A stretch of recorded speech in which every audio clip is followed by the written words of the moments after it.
बिस्मिल्लाहिर्रहमानिर्रहीम सल्लल्लाहु अलैहि वसल्लम। अस्सलाम वालेकुम क्लास 9। उम्मीद है आप सब खैरियत से होंगे।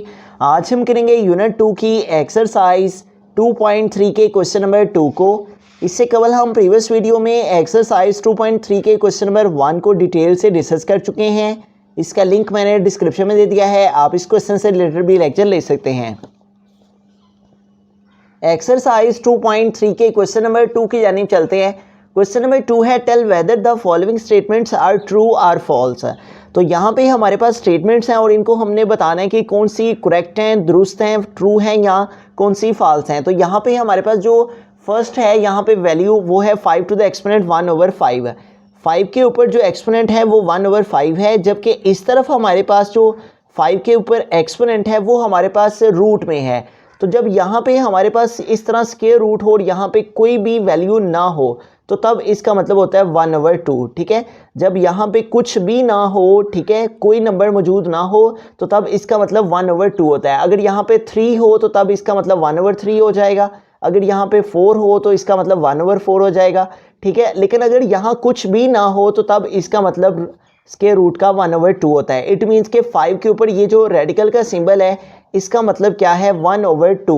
ठीक है, तो अब यहाँ पे देखिए हमारे पास लेफ्ट हैंड साइड में 5 का एक्सपोनेंट 1/5 है, जबकि राइट हैंड साइड में 5 का एक्सपोनेंट 1/2 है। तो दोनों साइड्स के आंसर जो है वो इक्वल नहीं है। इट मीन्स के ये फिर जो स्टेटमेंट है वो क्या है, फॉल्स है। करेक्ट होने के लिए क्या ज़रूरी है कि दोनों साइड्स के आंसर सेम आने चाहिए। यहाँ पे 5 का जो एक्सपोनेंट है 1/5 है और यहाँ पे 5 का एक्सपोनेंट 1/2 है। ठीक है, बेस तो सेम है लेकिन एक्सपोनेंट सेम नहीं है, इसलिए ये स्टेटमेंट फॉल्स है। बिस्मिल्लाहिर्रहमानिर्रहीम। सेकंड पार्ट है हमारे पास 2 और इसका एक्सपोनेंट है 2/3 और यहाँ 4 है और इंडेक्स में 3 लिखा हुआ है। तो यहाँ पे हमें ये जो 2 की पावर है 2/3 इसको हम ऐसे कैसे लिख लेते हैं, जबकि ये जो हमारे पास रेडिकल फॉर्म में वैल्यू लिखी होती है इसको हम चेंज करके तो एक्सपोनेंट फॉर्म में लिख लेते हैं। एक्सपोनेंशियल फॉर्म इसकी लिखेंगे। ये 4 हमने लिख दिया, 4 के ऊपर एक्सपोनेंट 1 है, ये 1 लिख दिया और ये जो इंडेक्स में 3 लिखा हुआ है इसका मतलब है डिवाइडेड बाय 3। ठीक है, अब इसको आगे मज़ीद सिंप्लीफाई करते हैं। इस वैल्यू को 2/3 को हमने वैसे का वैसे लिख दिया इज़ इक्वल टू ये 4 है, तो 4 को अगर हम फैक्टराइज करते हैं 2 के टेबल से तो 2 टाइम 4 और फिर अगेन 2 के टेबल से करेंगे तो 2 1 टाइम 2। तो यहाँ पे देखिए 1 और 2 टाइम 2 आ रहा है, तो इस 4 को हम 2 की पावर 2 लिखेंगे और इसके ऊपर हमारे पास एक्सपोनेंट आ जाएगा 1/3।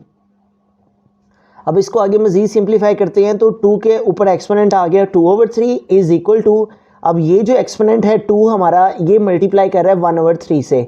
तो 2 को जब हम इस 1/3 से मल्टीप्लाई करेंगे तो इस 2 को 1 के साथ मल्टीप्लाई किया तो 2 और डिवाइड में हमारे पास क्या है 3, तो डिवाइड में हमारे पास नीचे आ गया 3। ठीक है, तो इट मीन्स के 2 को 1/3 से मल्टीप्लाई करने से क्या आ जाएगा 2/3। तो इस तरह हमारे पास यहाँ पे देखें दोनों साइड्स की जो आंसर्स हैं दोनों साइड्स के वो इक्वल आ गए हैं।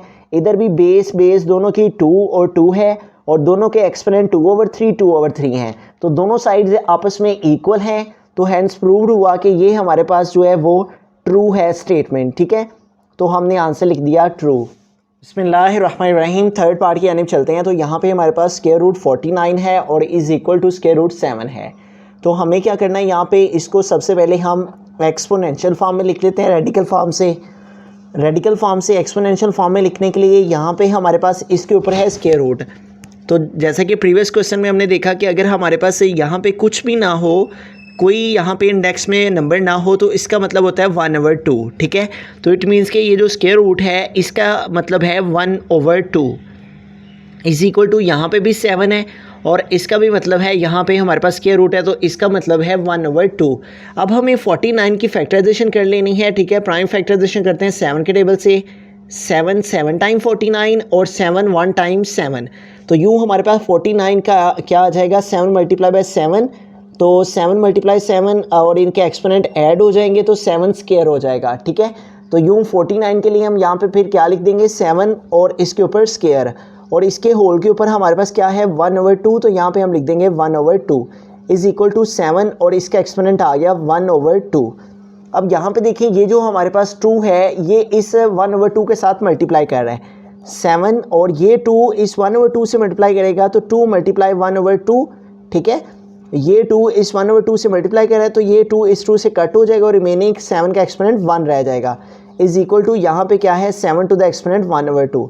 अब यहाँ पे देखें हमारे पास दोनों साइड्स इक्वल नहीं आ रही, इसका मतलब कि ये जो स्टेटमेंट है square root 49 is equal square root 7, ये फिर क्या है फॉल्स है।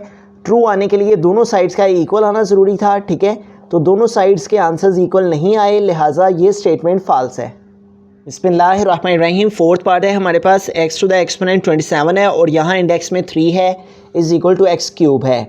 तो ये हमारे पास एक्सपोनेंशियल फॉर्म है, इसलिए इसको भी रेडिकल फॉर्म से एक्सपोनेंशियल फॉर्म में लिख लेते हैं, x टू द एक्सपोनेंट 27 और इसके ऊपर ये जो हमारे पास यहाँ पे क्यूब है इसका मतलब है 1/3, ठीक है। जब यहाँ पे हमारे पास रूट में 3 होगा तो इसका मतलब 1/3 है, जब यहाँ पे 5 होगा तो इसका मतलब है 1/5। इस तरह से यहाँ पे कोई भी नंबर होगा उसको हम 1 डिवाइड में लिखेंगे। तो यहाँ पे 3 था तो हमने 1/3 लिख दिया, इज़ इक्वल टू हमारे पास आ गया x क्यूब। अब ये जो 27 है ये बाहर वाले एक्सपोनेंट जो है 1/3 उसके साथ मल्टीप्लाई कर रहा है, ठीक है। तो हम लिखेंगे 27 मल्टीप्लाई, ये 27 मल्टीप्लाई कर रहा है बाहर वाले 1/3 से, तो हमने यहाँ पे लिख दिया 1/3 इज़ इक्वल टू हमारे पास आ गया x क्यूब। अब ये दोनों नंबर जो हैं वो 3 के टेबल से कट हो जाएंगे, 3 के टेबल से इन दोनों की कटिंग कर लेंगे, ठीक है। 27 की और 3 की, 3 1 टाइम 3 एंड 3 9 टाइम 27, तो यूँ हमारे पास क्या आ गया यहाँ पे x टू द एक्सपोनेंट 9, ठीक है, 9 1 टाइम 9 9 रह गया रिमेनिंग, और इज़ इक्वल टू इस साइड में क्या है x टू द एक्सपोनेंट 3।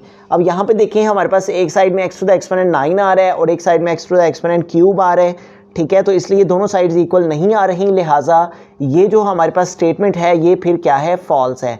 तो हम लिख देंगे कि ये स्टेटमेंट हमारी फॉल्स है क्योंकि इसकी दोनों साइड्स हमारी इक्वल नहीं आई। तो दिए गए लेक्चर में अगर आपको कहीं कोई कन्फ्यूजन हो तो आप वहां से उसका स्क्रीनशॉट लेकर हमें इंस्टाग्राम पर मुशाहिद अली ज़फ़र के नाम से सेंड करें, हम इंशाल्लाह जहां तक पॉसिबल हुआ आपकी ज़रूर रहनुमाई करेंगे।